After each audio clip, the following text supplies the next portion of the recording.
Hey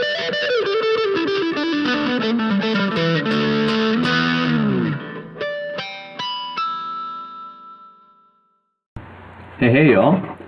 So I'm back here now to continue talking about the mirror of production and to get right into it, into the second part of the second chapter, titled Marxist Anthropology and the Domination of Nature.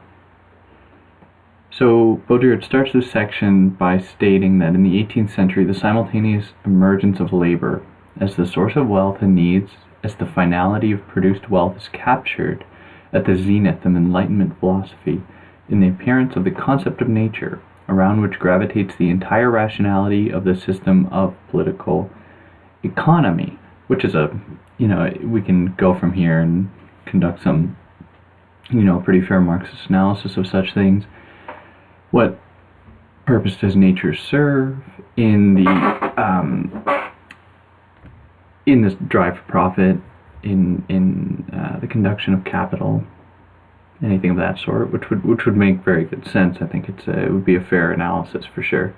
But Baudrillard, in his standard fashion, wants to throw this a little bit out of whack and think about the way in which, keeping up with the current of the last video I did, or talk I did, throwing us out of kilter with what we might think to be a pretty traditional Marxist analysis towards like some benevolent type systemic change. So this idea of nature comes into fruition for Baudrillard in the 18th century, when it was discovered as a force for him, when it was discovered as something that precedes humans, yet it is the source for all things human. I guess things all derive from nature. It conducts us in a sense, and these sorts of talks, they certainly continue on today with the internet experts, guiding some kind of political, these political agendas by, these strange assertions that if there was such a thing as human nature, it would be something that can be, justify political opinions, those that exclude certain people from certain professions and exclude certain people from these, political arenas.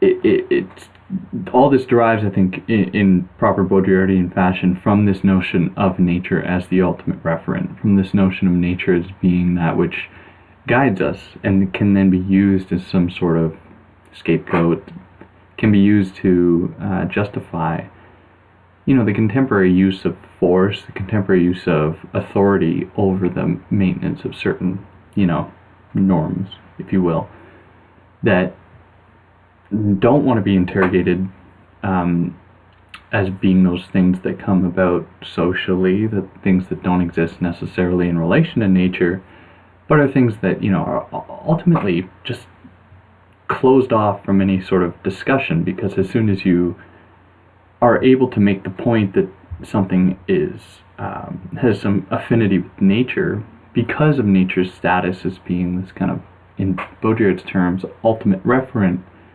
then you foreclose the possibility of that sort of discussion arising, the ability to, essentially talk these problems through, which is ironic given, the kind of the suggestion that these people are arbiters of freedom of speech at the same time. It's very ironic, and it's incredibly difficult to unravel what exactly is going on there, but I digress. So nature, in occupying this place of the ultimate referent for Baudrillard, it becomes the ultimate reality, or becomes a reality in a sense in his words here, which is an important thing for him to say, because reality is not something that somehow precedes simulation, right? In Baudrillard, reality isn't this thing that we can go back to. Some people read Baudrillard as a thinker of, as having a general degree of animosity towards simulation, thinking that there's something sequestered, or there's a general obfuscation of reality, a kind of a loss, when in reality, what we're actually seeing is the consolidation of a certain reality, right? So what Baudrillard is trying to get at is the foreclosure of possibility, in a sense. And in a way, it's very Deleuzian, right? It reminds me very much of Thousand Plateaus, and how capitalism particularly closes off that possibility of becoming or getting out of one's territory.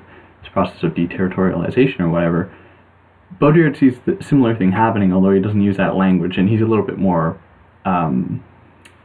worried about like endless possibility, or like endless the lack of limits.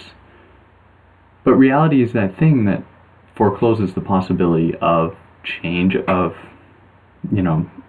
life itself to develop, grow, evolve, or anything of the sort. So science plays a crucial role in this, in that nature sets forth the conditions for which that allows science to then affirm nature, and by extension, because of the fundamental connection that there has been established between science and reality, nature, the logical principle of the code, as Baudrillard kind of defined it and I explored in the last episode. Science is something that is used as a strategy. It's a tool to, it's very tautological, right? Science points to nature, which points to science, and they each affirm their position. And in Baudrillard's terms, science presents itself as a project progressing toward an objective determined in advance by nature. So in effect, science's goal is really, has already been resolved, right? But if we think back to the consumer society, Baudrillard says that, we only hold value, those institutions only hold value, like, GDP, whatever, because they can be quantified, whereas things like women's labor in the household is not, no one cares about it, right? So it doesn't exist. I think that points to a general cultural logic of, or a kind of obsession with, quantifiability. And science does that, but there seems to be an odd desire to see science constantly be reaffirmed. So the project in itself, ironically, is not necessarily to affirm science as so, or as such, but in its constant proliferation and its, progression through, its own characterization as a thing in itself, through its observation of nature or the world, or things as they manifest themselves physically or whatever, which then reflects back onto it, defining its character, giving it an essence, validating its presence, making it legitimate. All these things work in favor of this broader logic of cultural domination in the form of reality. So with Marx, what we see with Marx, according to Baudrillard, is that Marxism only partially dislocated the myth of nature and the idealist anthropology it supports, and those are Baudrillard's words. Whereas Marx indeed denaturalized private property, the mechanisms of competition in the market, and the process of labor and capital, but he essentially failed to question the following naturalist presumptions, and they are as follows. The useful finality of products as a function of needs, and the useful finality of nature as a function of its transformation by labor. And the reason for this is that Marxism, or at least the economic system that it foresaw, that it sort of prophesized, was not one that challenged the generation of nature as this kind of productive force, or as this thing that exists separate from, science or humanity or whatever, as that kind of transcendental ultimate referent from which all things derive, or in Marx's terms is like the mother of the earth, or representing that sort of sphere. So what Baudrillard says of that, it looks as if forcefully rationalized nature reemerges elsewhere in an irrational form. Without ceasing to be ideological, the concept splits into a good nature that is dominated and rationalized, which acts as the ideal cultural reference, and a bad nature that is hostile, menacing, catastrophic, or polluted. All bourgeois ideology divides between these two poles. So this split works at the level of labor power for Baudrillard, whereas on one side, when exploited, labor power is good. It is within nature and is normal. But once liberated, it becomes menacing in the form of the proletariat. So what he says of this is that this contradiction is averted by assimilating the proletariat to a demonic, perverse, destructive nature. Thus the dichotomy in the idea of nature, which expresses the profound separation in the economic order, is admirably recuperated at the ideological level as a principle of moral order and social discrimination. So it is in that sense that for Baudrillard, Marxism has not disencumbered itself of the moral philosophy of the Enlightenment. So although on the surface it might appear, to present this radical alternative to production or to capital, some of the underlying themes are still present, right? And we went over some of these in the last one. But thinking about the way in which the general anthropocentrism is just one that permeates throughout, Marx's theories. So this simple bifurcation or dichotomization of nature, or the belief in there being a good use of labor, or labor as being something that can, if used effectively, if used, to the proper extent, can do wonderful things. And this might be an obscure reference, but it's one that captures it well. B.F. Skinner, the behavioral type psychologist, the conditioning psychologist, wrote a book called Walden 2. And in this book, it's kind of a utopic society thing. And a group of people are visiting it. And there's a lot to say about it, but one of the main characters of this visiting group is a philosopher who gets into all these arguments with the psychologist who runs this kind of, psychologist is supposed to be B.F. Skinner, who runs this kind of utopic society. But that's neither here nor there. It's a funny detail, but as far as the book runs, or what occurs in the book is that the visitors find that, they only labor for 2 or 3 hours a day, 3 or 4 hours a day maybe, and the rest of the time they're left to do whatever they want. As though, there is good labor or good degree of labor and then a bad degree of labor. Now, with all this being said, clearly exploitation is a thing that occurs in the capitalist mode of production, right? And it is something to be challenged. People shouldn't be working however many hours a week they do, 50, 60 hours a week. That's characteristically absurd, and it'd be wrong to think that working less is not a good thing. But it's the equation with working less, or a general, dissipation of labor, as being the prerequisite or the catalytic move towards some kind of better society, just simply affirms labor as being something that can be, used productively. And then all the other tenets that come with that, thinking about labor in relation to nature, in relation to other species, in relation to minority groups, how does that then, continue on? And through the affirmation of labor, as I just mentioned, what other kind of malicious forces or tenets are being affirmed?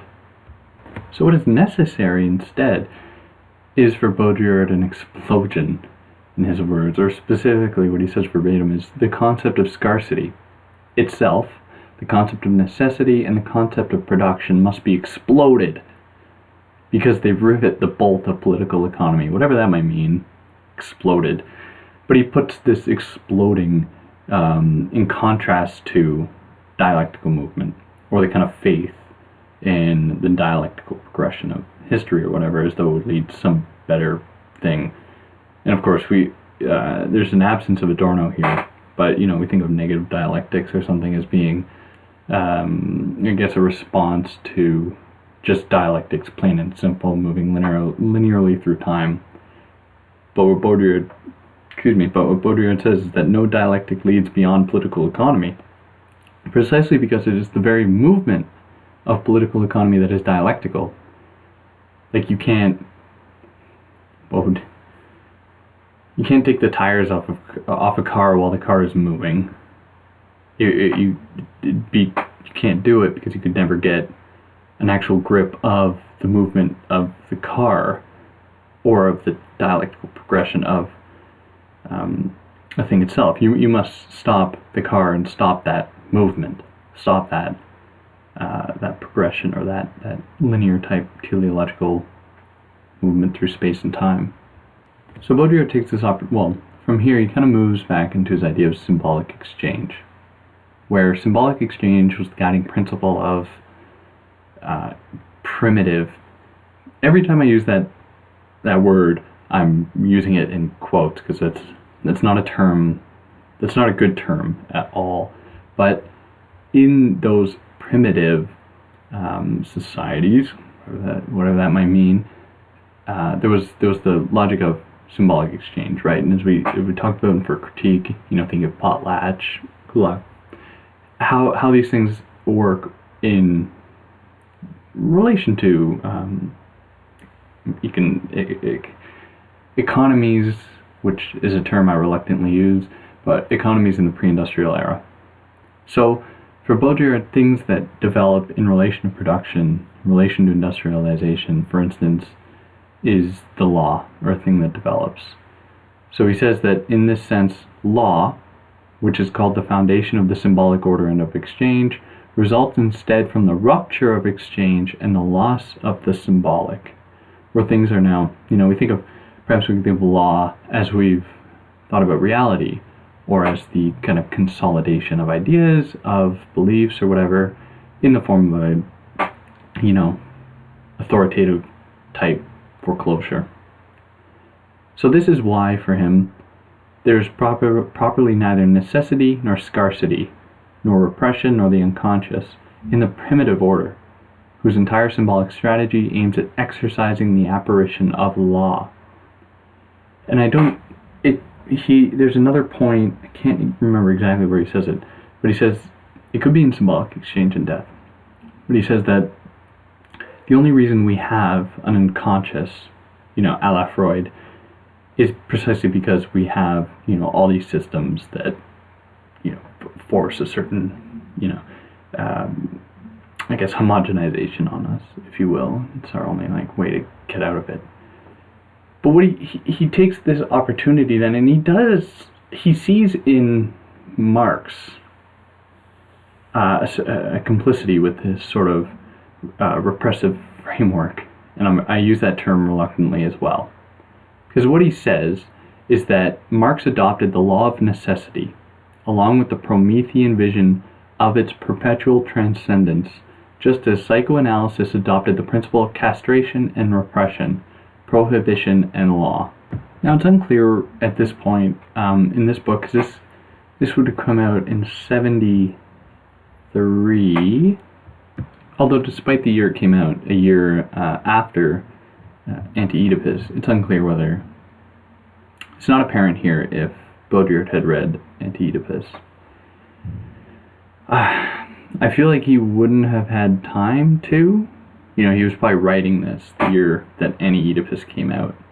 But they're doing something similar, where, Baudrillard sees in Freud, the connection to castration, repression, the unconscious, in a similar way that Deleuze and Guattari see it in Anti-Oedipus. Baudrillard sees a similar vein running through Marx, similar themes running through Marx, the adoption of these kind of transcendental, irrefutable type systems or themes that guide and permeate and propel Marx's arguments. And as I see in the footnote that he quotes, or he doesn't quote, but he mentions Anti-Oedipus here in a footnote, so he would have had to have read it, although he just quotes he quotes the whole thing, so cites the whole thing, so he must have read it. That's interesting. I wonder, this is a side point, from Baudrillard's standpoint, I don't know what his take of Deleuze and Guattari really was. He never had a whole thing about it, with Marx or Freud or even Foucault. And I wouldn't know from the Deleuze standpoint. I'm pretty sure that Deleuze just didn't care about Baudrillard, that it was just like, hogwash, not totally, unnecessary jargon and, Chris Norris type thing, like the Baudrillard just stuck in the fun house, or he's, not someone to be taken seriously, not someone to take seriously. But I digress. So it's when nature is, given this sort of validity in Marx, just as, right, we think of the unconscious in Freud or psychoanalysis, that it is then used as this, repeat, ultimate referent, or, in Baudrillard's terms, this separation from nature under the sign of the principle of production is fully realized by the capitalist system of political economy. But obviously it does not actually emerge with political economy. So he then goes on to say that rationality begins here, when nature is established as this thing. It marks the end of paganism, animism, and the magical immersion of man, all of which is just simply reinterpreted as superstition. And this is when, we see this in Marx, when we think of the opium of the people, the possibility that, or the belief that religion is just this kind of thing that, bred in circuses, right? Keeps people numb, stupid, they can't do anything with it. It doesn't, there's no actual relationship to the world, to things, to production, to, maintaining certain needs, which is a very sad sentiment, as though, there's nothing beyond production. There's nothing beyond the satisfaction of needs. There's no higher order. And I shouldn't, using the term higher is certainly problematic, but there's no like other order. It's just all like the world is just treated as like a map, right? And it's just like an exegetical project that doesn't see, anything beyond itself, right? It's just a constant evaluation of, this thing as established as being natural or real or whatever, that is the world, or, the things that exist within it. And that's all there is. And it's so boring. And, we think of the history of humankind, our relationship to gods, our relationship to beliefs has been a guiding principle.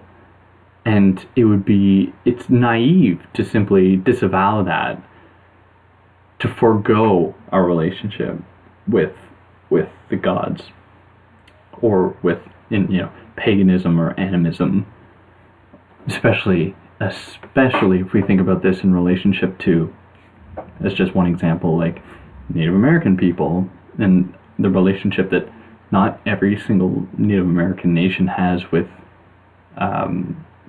belief per se, or whatever we might call it, but certainly how people think of things differently across different epistemic boundaries, or across different epistemic locations or setups. So what we were seeing then, at least what Baudrillard charges against Marx, is that we are not seeing so much a sublimation, or the simply the closing off of like possibility in favor of like the ultimate like productive individual, but rather we're seeing a desublimation, where I guess all the energy of nature, of whether it manifests itself in the form of human nature or worldly nature, whatever that might look like, all the energy associated with that comes out through us, and we exist just as science affirms the conditions of nature, and then it's then mirrored back onto itself. We do the same thing, right? We manifest nature within ourselves, which isn't to say that it's like, it has that sort of transcendental force, but that we give it such value, pay such credence to it, that it does do that. It does have real effects. And then we could say, well, of course, if we think of the way in which our relationship to, gods, for instance, to stories, to myth, or whatever, can also have that effect. Like, this isn't all that surprising that nature can do that, but for some reason nature is the guiding force for that sort of desublimation in the industrial episteme, in the industrial epoch. And that is precisely because, you have the institutions of science, whatever, scientific observation, deduction, coming to the forefront and proclaiming in a ironically missionary type fashion that, you have this thing that is unchanging, it's universal, it guides us, it comes out in our, our relations between cultures, between people, between genders. And then people, tend to not think maybe as much as they should about such things, and they just eat it up. Like, that's just it. As soon as it is told to them by a certain source, i.e., scientist, whatever, or in the case of, mental, or in case of the psyche, the psychologist, psychiatrist, or whatever, like, this is all Foucault at this point.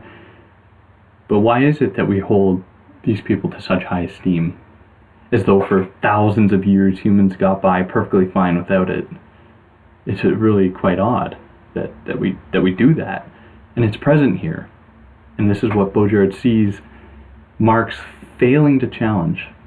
So in a sense, Marxism, in trying to, or maybe I won't, capitalism in trying to close off contradiction, right, in favor of like a total operativity.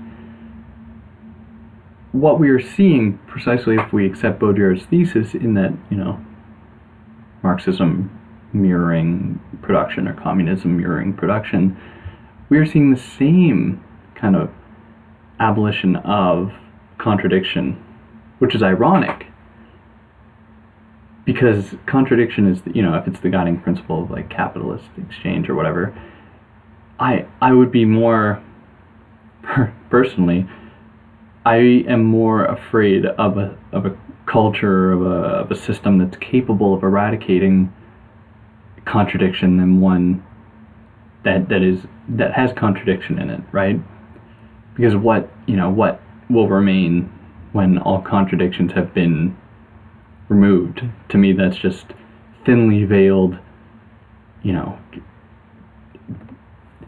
bomb the enemy type rhetoric that is, if we think of the history of most empires, that is certainly a logic that permeates through it.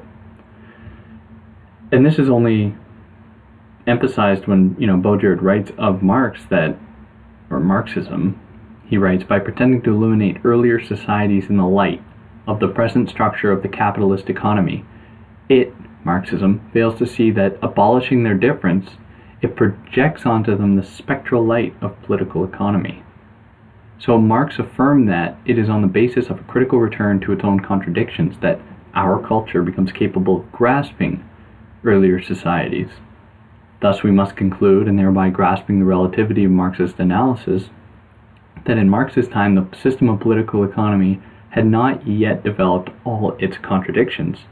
Hence that even for Marx, radical critique was not yet possible, nor was the real comprehension of earlier societies. So as contradiction is treated here, it's kind of problematic, right? As though contradiction is just the fundamental attribute of pre-industrial society, viewing them as being like kind of naive or, childlike, which is, what Marx does in the Grundrisse, right? When he says that that essentially pre-industrial people are children, likens them to children, and the industrial epoch is like that of an adult. Very problematic and odd analogy, but romanticizing this kind of contradictory essence of this contradictory mode of being. So then now Baudrillard switches gears and he starts to think of Baudrillard. So Baudrillard was, and this is the person that Baudrillard takes, people have said that the quotes that Baudrillard uses aren't actually Baudrillard, or that they don't actually come from his book here, which, people have clearly have a problem with, rightly so. However, this is what we have. Baudrillard, for those who don't know, I had to look it up. According to Wikipedia, he is one of the most influential French anthropologists and is best known as one of the early advocates of Marxism's incorporation into anthropology.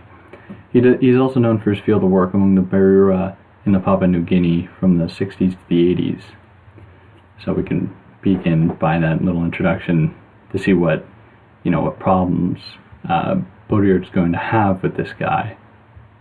Yeah, and specifically the translator writes in one of the footnotes, I have not been able to locate the page references for any of the quotes from Baudrillard, which is Baudrillard.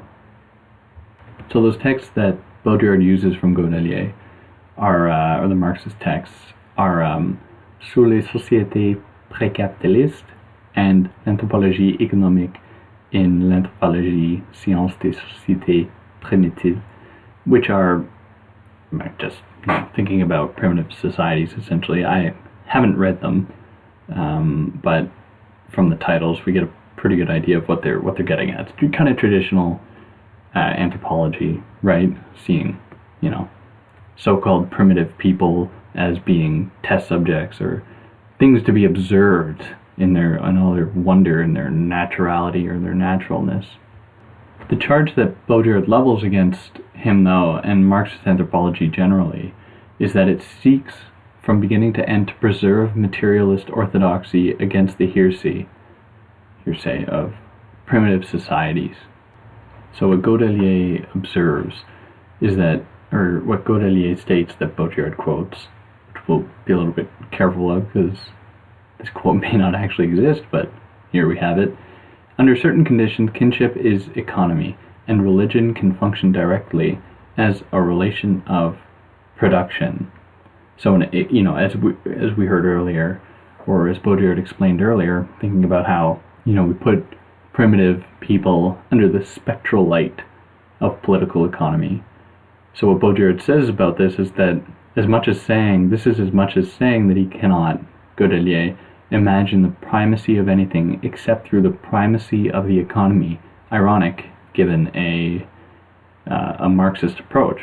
It seems as though Baudrillard's brand of Marxism is not at all actually interested in destructuring or destabilizing the economy, destabilizing all being related to this sort of economic base, the thing that guides and essentially sets the conditions for the superstructure, whatever religion, education, thought, belief to arise from.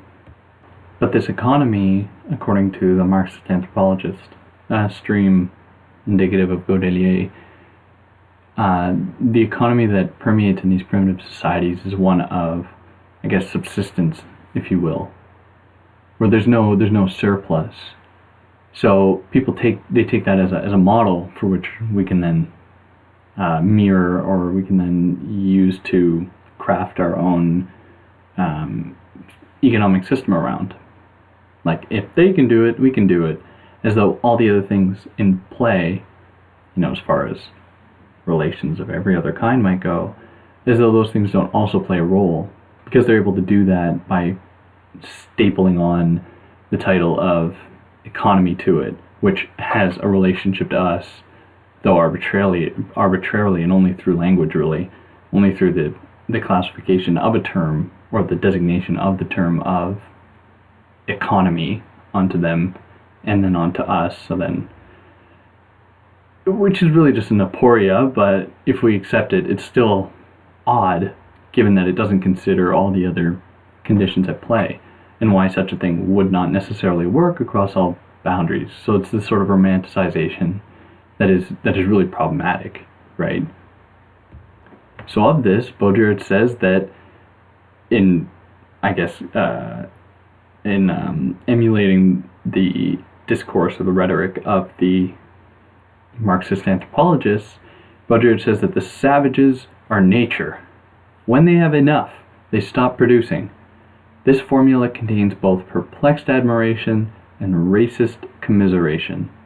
Moreover, it is false, which is I think, very fair in that we shouldn't, think about other people in such terms, infantilizing them, making them a model for our own development. I guess putting that labor onto them, or making them test subjects, if you will. And this sort of racist commiseration for Baudrillard is more dangerous than, just killing people off, right, through disease or converting them their religion, right? It allows for those things to kind of develop, right? By viewing them as being lesser, as being naive, infantile type beings, then allows for us to do all sorts of unspeakable horrors to them, right?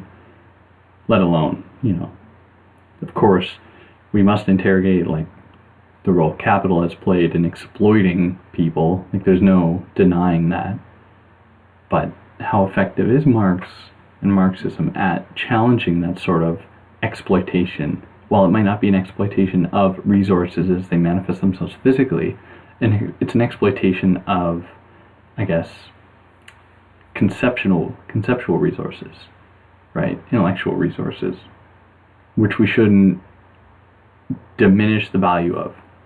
We shouldn't say that it's, less than things as they manifest themselves physically.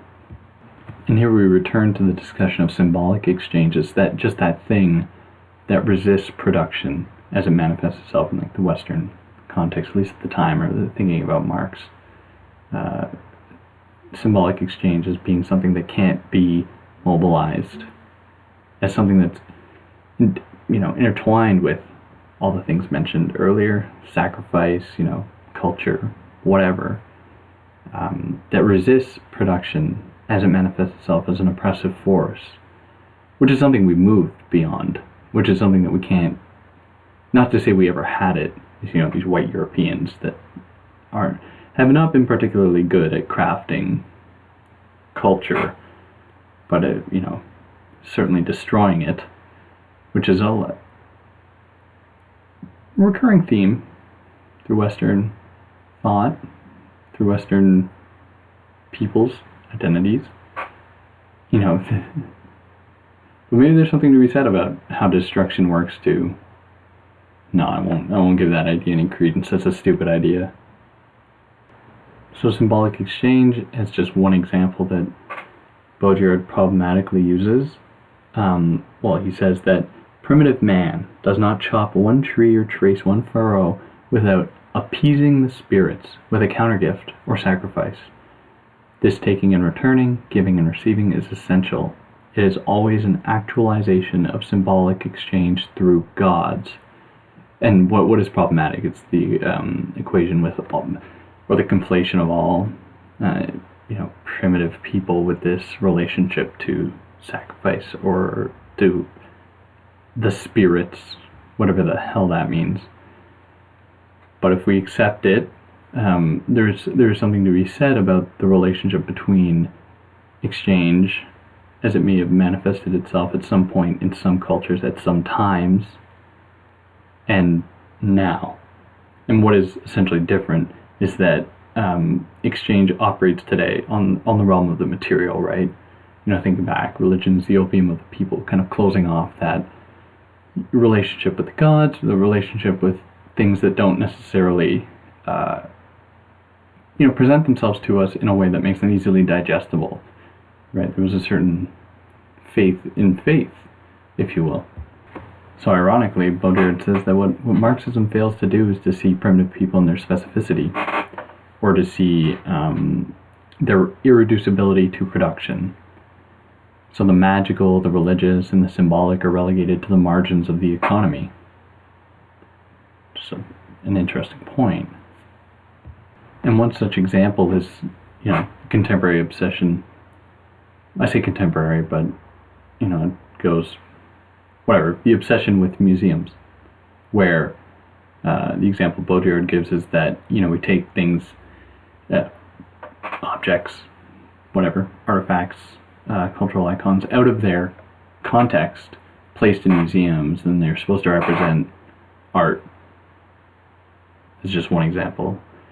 So what Baudrillard says, this is done in the kindest, yet most radical way the world has ever seen. They have placed these objects in a museum by implanting them in an aesthetic category.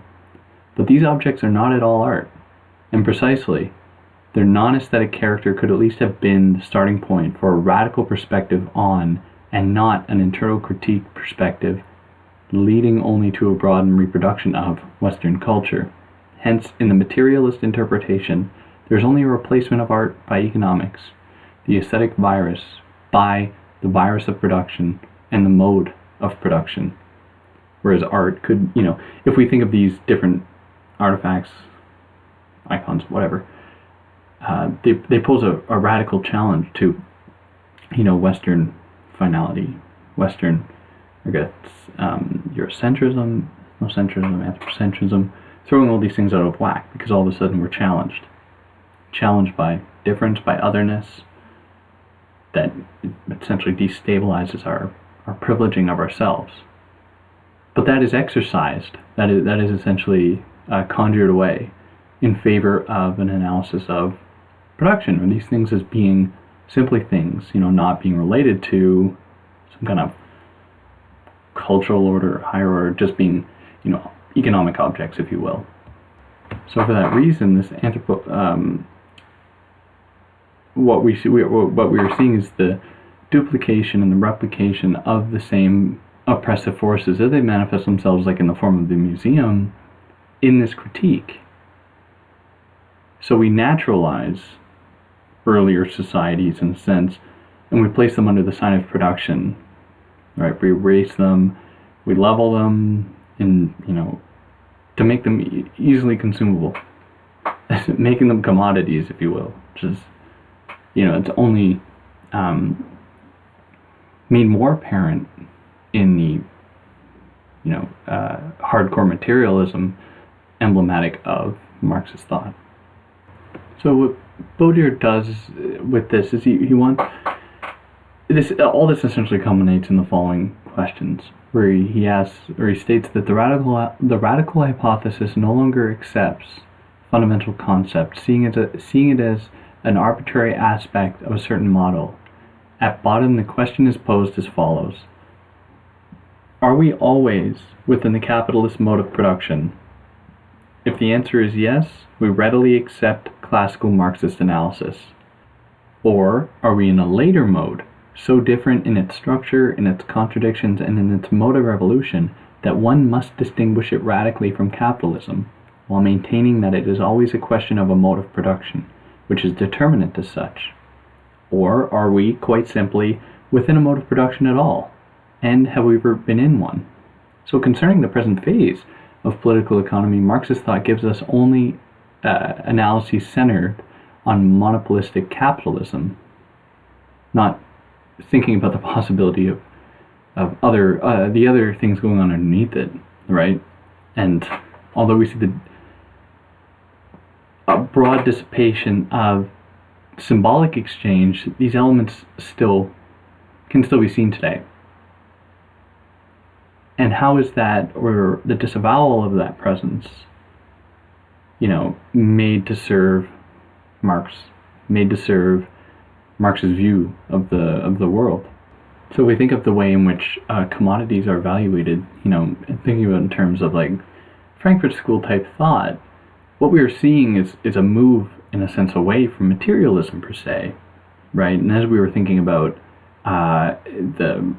his last book, for a critique of the political economy of the sign, we have to view, we shouldn't just locate signs within the realm of production or being related to a specific signified, but how signs themselves, make up a whole different world, or a whole other system that needs a whole other system of analysis. So which leads Baudrillard to say that the signified and the referent are now abolished to the sole profit of the play of signifiers, of a generalized formalization in which the code no longer refers back to any subjective or objective reality, but to its own logic.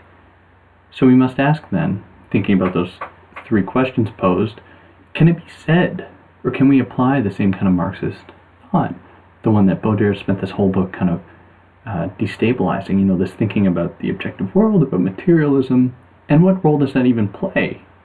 Because Marxism has tried to just simply transpose its method from the realm of the material, however that might manifest itself, to that of signification in the form of commodity or exchange value or whatever. But in doing so, all it does is transpose what already fell short, according to Baudrillard at least, to a domain in which it is just so alien that it just is out of place. It just doesn't have the conceptual tools to approach its object or to approach its, its own desire or its own approach.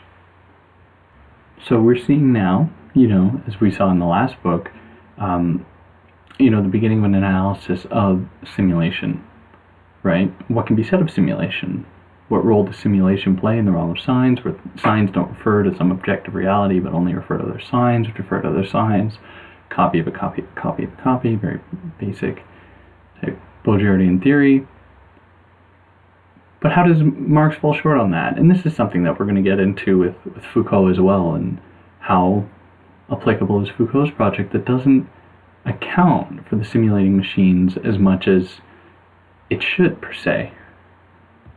So what this is all culminated into, in the case of both production and its antithesis that prophesied by Marxism, is, and this is a rather long quote, Baudrillard says that this terrorist rationality has produced, in the course of centuries, the radical distinction of the masculine and the feminine, with the racial inferiorization and sexual objectification of the feminine. No culture but ours has produced this systematic abstraction in which all the elements of symbolic exchange between the sexes have been liquidated to the profit of a binary functionality, and this separation, which has taken on all of its force with capitalist political economy, is not reabsorbed at the present time. Sexual hyperactivism, equalization of the sexes, liberation of desire, in short, the sexual revolution, gives only the illusion of symbolic destructuring under the sign of sex as a differential marker, as an index of status and as a function of pleasure. It is this mark that the women's revolt, or the gay liberation, aims at, not the claims, democratic and rationalist, of political or sexual rights to equality, the equivalent of the salary claims of the worker, not the accession of women to power, that is, the turning of the code to their favor, but the abolition of the code. Marxism has either ignored this subversion of the political economy of sex, that is, the imposition of the law of value in the sexual domain, the imposition of the phallus, the masculine, as the general sexual equivalent, or else it has dialectically subordinated it to economic contradictions, allowing all of its radicality to escape. So in that way, it's that erasure of the work that is being done, subsuming it under the law of production, under the law of labor, however you have it. And this is only this is made apparent, like with, and I've already mentioned this, but conversations I've had where people disavow culture as being a thing that exists outside of production, which is a very dangerous idea, as though like culture would just dissipate with the destructuration of production. So, and everything comes to follow, right? Where it's not that oppression is first and foremost conducted through production. So, for instance, Baudrillard says the objectification of the black, fucking, that language is terrible, but we have it, as such is not that of exploited labor power, but an objectification by the code, or all those things that run under the current of production, that run underneath, that sneak in, right? The high humanistic logic of, the anthropocentric logic that permeates through Eurocentrism, or anything of that sort, that Marxist analysis does not get at. It does not approach, because it reduces all these ills to a single point, notably that of production. Now, Marxist theories that have developed post-Marx have tried to account for this, but they seem to and I think of Benjamin would probably come the closest. Like there's a lot of really dangerous stuff. Like take Adorno, for instance, and his condemnation of like jazz music, which is just subtle racism, or not so subtle, but how it makes a mockery of like, it should be viewed down upon or looked down upon because it's not Mozart. Just extremely racist, Eurocentric jargon. But I think that is indicative of the greater logic of Marx's thought, that just sees otherness as being like just getting in the way of this, like what would ultimately be, I'm in my mind, although they don't say this, white utopia, white male utopia, and all the privileges that will come with that. But it's ironic because all these things already exist in favor of whiteness, in favor of patriarchal structures of authority, which is really why we have to question its motives and what it will result in, if it has that sort of radical potential to it, or if it'll just simply extend the same kind of logic of domination that guides or structures today. So all this leads to Baudrillard concluding the book essentially by saying, Marx is right, objectively right, but this correctness and this objectivity were won, as in all science, only at the cost of a miscomprehension of a radical utopias contemporary with the Manifesto and Capital. In saying that Marx objectively theorized capitalist social relations, the class struggle, the movement of history, etc., one has claimed too much. In effect, Marx objectified the convulsion of a social order, its current subversion, the speech of life and death, the liberator of every moment, in a long-term dialectical revolution, in a spiraling finality that has only the endless screw of political economy. In that, we must be suspicious when when things are explained all too well, right? Because to what extent does that rely on the dissipation of the destruction of the exorcism of contradiction, which is an important facet to any mode of living, right? As soon as everything is subsumed into the logic of a certain linearity or authoritative type finality, then we risk, dipping into totalitarianism, any of these sort of scary type systems. So it's on that note that I think that we can bring this book to a close. There's a lot here, and for those that haven't read it yet, there is quite a bit more than I presented. Even though it is a short book. I remember when I first read it, I think I read it in like one sitting.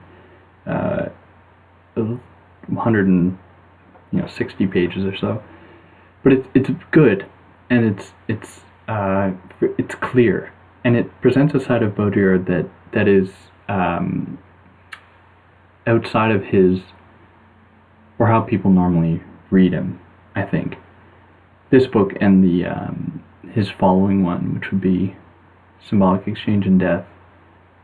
Although I don't know which one, either that or Forget Foucault, was written first. But anyhow, the next one I'll be doing here will be Symbolic Exchange and Death. But there's a lot here, and for anyone that has listened this far or listened through this, for those that have read it or haven't read it and their general questions, I really hope that you bring them up with me. But if you see any glaring holes in what I've presented here, I would certainly hope that someone would bring that up, even though I'm very familiar with the things that I skipped over just for the sake of time, really.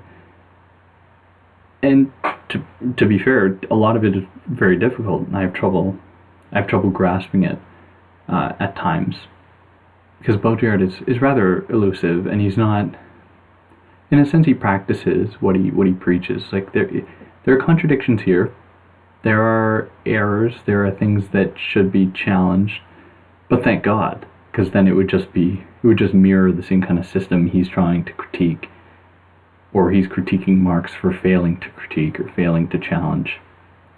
But for anyone who made it this far, thank you for listening. I hope that it was helpful. It was good for me to go through this book again. It is one of my... I do enjoy it a lot. Perhaps it's, as far as Baudrillard's books go, I could probably put like 10 above it that I prefer, but it is a good one. But for anyone that did listen, thanks for listening, and if you have any any problems with what I did here, just you know how to leave it. Thanks. Bye.